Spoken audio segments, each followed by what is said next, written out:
ഒടുവിൽ യുഎസും ഇസ്രയേലും മനസ്സിലാക്കി ഇറാൻ ചെറിയ മീനല്ല. ഇരു രാജ്യങ്ങളുടെയും സംയുക്ത തന്ത്രങ്ങളെ അസാമാന്യമായ കരുത്തോടെ നേരിടുകയാണ് ഇറാൻ. അടിക്ക് തിരിച്ചടി എന്ന മട്ടിലാണ് ഇറാൻ മുന്നോട്ട് പോകുന്നത്. ഒരു കാര്യം പ്രത്യേകം ശ്രദ്ധിക്കണം. പശ്ചിമേഷ്യയിലെ മറ്റൊരു രാജ്യവും ഇറാനൊപ്പമില്ല. യുഎസ് താവളമൊരുക്കുന്ന ഈ രാജ്യങ്ങൾക്കൊന്നും തങ്ങളെ പിന്തുണയ്ക്കാൻ കഴിയില്ലെന്ന് ഇറാൻ നേരത്തെ തന്നെ മനസ്സിലാക്കിയിരിക്കണം. ഇറാനിൽ വലിയ നാശം വിതയ്ക്കാൻ യുഎസിനും ഇസ്രയേലിനും കഴിഞ്ഞിട്ടുണ്ടാകാം. എന്നാൽ ഇറാന്റെ ഇച്ഛാശക്തിയെ തളർത്താൻ ഇരു രാജ്യങ്ങൾക്കും സാധിച്ചിട്ടില്ല. എന്തുകൊണ്ടാവും യുഎസും ഇസ്രയേലും ഇറാനെ ഭയപ്പെടുന്നത്? ഇറാന്റെ ആണവ പരീക്ഷണങ്ങളെ സംശയത്തോടെ കാണുന്നത്? ആണവ രാജ്യങ്ങളായ യുഎസിനും ഇസ്രയേലിനും ഇറാന്റെ ആണവ പരീക്ഷണങ്ങളെ വിമർശിക്കാൻ ധാർമ്മികമായി അവകാശമുണ്ടോ എന്ന ചോദ്യം ഒരു വശത്ത് നിൽക്കുന്നു. എന്നാൽ സമാധാനപരമായ ആവശ്യങ്ങൾക്ക് മാത്രമാണ് ഇറാന്റെ ആണവ പരീക്ഷണമെന്ന് ആ രാജ്യം പലതവണ ആവർത്തിച്ച് പറഞ്ഞിട്ടും എന്തുകൊണ്ടാണ് യുഎസും ഇസ്രയേലും ഭയപ്പെടുന്നത്? ഇറാൻ ആണവശക്തിയായി മാറിയോ? അതാവുമോ യുഎസിനെയും ഇസ്രായേലിന്റെയും നെഞ്ചെടുപ്പിന് കാരണം? ഇറാനിലെ ആണവ നിലയത്തിന് നേരെ കഴിഞ്ഞ ദിവസം യുഎസ് ബങ്കർ ബസ്റ്റർ ബോംബുകൾ പ്രയോഗിച്ചിരുന്നു. യുഎസ് പ്രസിഡന്റ് ഡൊണാൾഡ് ട്രംപ് തന്നെയാണ് ആക്രമണത്തിന്റെ ദൃശ്യങ്ങൾ പുറത്തുവിട്ടത്. നിലവിൽ ഇറാന്റെ പക്കലുള്ള സമ്പുഷ്ട യുറേനിയം പിടിച്ചെടുക്കുകയാണ് യുഎസിന്റെ പ്രധാന ലക്ഷ്യം. അതിനിടെയാണ് സുപ്രധാനമായ മറ്റൊരു വിവരം പുറത്തുവരുന്നത്. ഇറാന്റെ പക്കലുള്ള സമ്പുഷ്ട യുറേനിയം പിടിച്ചെടുക്കാൻ സാഹസികമായൊരു സൈനിക നീക്കത്തിന് യുഎസ് പ്രസിഡന്റ് ട്രംപ് പദ്ധതിയിട്ടിരുന്നതായാണ് ആ റിപ്പോർട്ട്.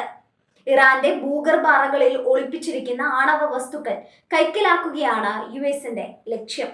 ഇതിനായി വമ്പൻ ഖനന ഉപകരണങ്ങളും സൈനികരെയും വിമാനമാർഗം ഇറാനിൽ എത്തിക്കുന്നതിനായാണ് യുഎസ് രഹസ്യ പദ്ധതി തയ്യാറാക്കിയത്.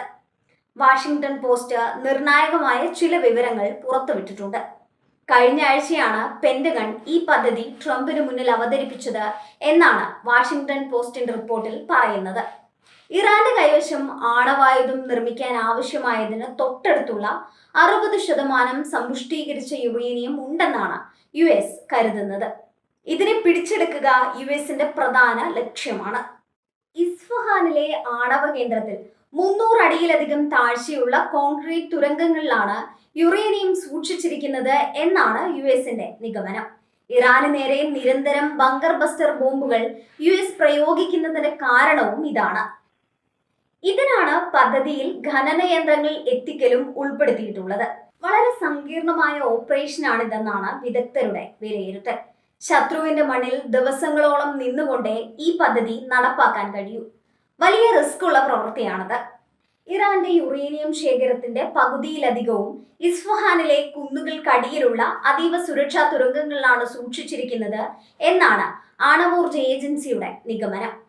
ഈ തുരങ്കത്തിന്റെ ഘടനയെക്കുറിച്ച് കൃത്യമായൊരു ധാരണ പുറം ലോകത്തിനില്ല. അത് തന്നെയാണ് ഈ ഓപ്പറേഷന്റെ ഏറ്റവും വലിയ റിസ്ക്കും. ഈ പദ്ധതിയുമായി മുന്നോട്ട് പോകുന്നതിനെ വിദഗ്ധർ വിലക്കുന്നുണ്ട്. അത്യന്തം അപകടകരമാണ് ഈ പദ്ധതി എന്നാണ് വിദഗ്ധർ വിശേഷിപ്പിക്കുന്നത്. ഇറാന്റെ രാഷ്ട്രീയവും പ്രതിരോധവും യുഎസ് ഇസ്രയേൽ വിരുദ്ധതയിലാണ് കെട്ടിപ്പടുത്തിരിക്കുന്നത്. വ്യോമാക്രമണത്തിൽ ഇറാനെ കീഴടക്കാൻ കഴിയില്ലെന്ന് ഇതിനകം തന്നെ വ്യക്തമായിട്ടുണ്ട്. കരയുദ്ധത്തിലൂടെ മാത്രമേ ഇറാനെ കീഴ്പ്പെടുത്താൻ കഴിയൂ. അതിനാലാണ് കരയാക്രമണത്തിനുള്ള തയ്യാറെടുപ്പുമായി യുഎസ് മുന്നോട്ടു പോകുന്നത്. ഇറാന്റെ സൈനിക ശക്തിയെ തോൽപ്പിക്കുക അത്ര എളുപ്പമല്ല എന്നാണ് വിദഗ്ധർ പറയുന്നത്. എന്നാൽ കരയാക്രമണം തുടങ്ങിയാൽ ഇതിനെ നേരിടാൻ വലിയ സന്നാഹങ്ങൾ ഇറാൻ ഒരുക്കിയിട്ടുണ്ടാകും എന്ന് തന്നെയാണ് നിരീക്ഷകർ കരുതുന്നത്. ഇറാന്റെ ആവനാഴിയിലെ ബ്രഹ്മാസ്ത്രങ്ങൾ ഇതുവരെ പുറത്തെടുത്തിട്ടില്ലെന്നാണ് വിദഗ്ധർ വ്യക്തമാക്കുന്നത്. കരയുദ്ധത്തിനായി ഇറാൻ യുഎസിനെയും ഇസ്രയേലിനെയും വെല്ലുവിളിച്ചതിന്റെ കാരണവും മറ്റൊന്നാവില്ല. ഇറാൻ ആണവശക്തിയായി മാറിയിട്ടുണ്ടോ എന്നുപോലും സംശയിക്കുന്നവരുണ്ട്.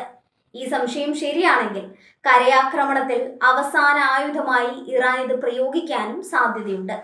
അങ്ങനെ സംഭവിച്ചാൽ അത് വലിയ നാശത്തിന് കാരണമാവുകയും ചെയ്യും.